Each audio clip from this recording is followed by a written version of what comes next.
When I was a kid, I used to hear people who specialized in early music talking about authentic performance practice. About 30 years ago, realizing that this was both pretentious and impossible, they started to talk about historically informed performance instead. We obviously can never perform Bach as Bach did, but this got me thinking, what about music from the more recent past?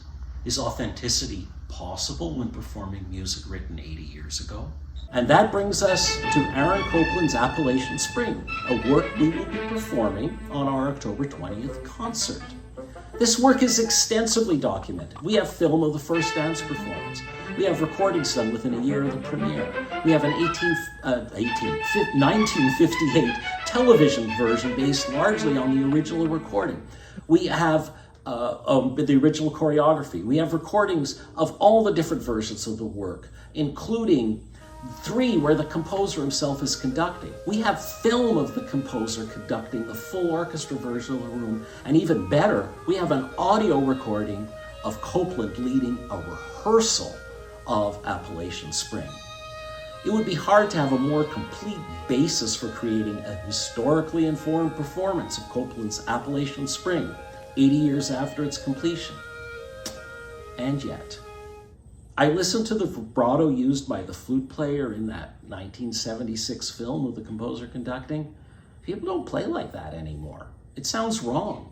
I listened to some of the string playing, and the continuous, very fast and very much the same vibrato. Feels like I'm hearing something from another time, because I am. And even though those recordings are on average only 60 years old, they are from another time. They truly are, because taste and fashion and what is considered good has changed so much. Now, don't get me wrong. Listening to Copland's recordings, and especially listening to him rehearse, have been invaluable in helping me approach the work. But here too we have problems. The 3 recordings in the live video I have numerous differences in tempo between them, differences in balance, differences in dynamics, and some of what is the same in all the recordings is not admirable. Should I let it be sloppy because there are some passages that are sloppy in all the recorded versions that Copland did? And there are some incredibly fascinating moments that expose the limitations of actually using the composer as a conductor. My favorite is at rehearsal 6. There's a moment where just the beginning of the first fast movement, they go ba-ba-bum, ba-ba-bum, ba-ba-ba-ba-ba-bum, da-da-dum, ba-ba-ba. There's a long note.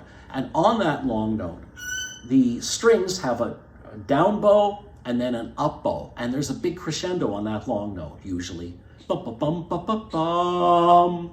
And when they played it for Copland, they didn't use the crescendo.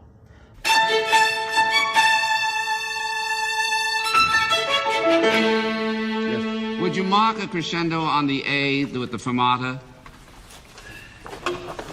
I'm used to that. I don't know where it came from. But What's very funny about that is the reason they didn't play it with the crescendo was because the composer was conducting and there wasn't one there. But yet, as every string player knows, when you have a very fast up bow, it's very hard not to crescendo. They had to actually seriously suppress that crescendo in order to do it. So the reason it was there was because of the fact that that was the natural way to play it. And yet the composer didn't put that in.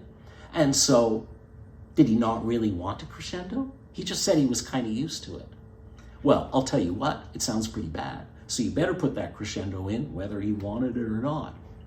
And that just tells you some of the limitations. There are so many ways in which things are different. Our aesthetic is different. Our feelings are different. And yet there are things that you can learn so much by looking at all of those recordings that Copland did of the music. So, will our performance of Appalachian Spring be historically informed? You bet. Totally. But it will also expose the limitations of the whole idea of historically informed performance, because it won't be anything like any of Copland's recordings, although historically informed.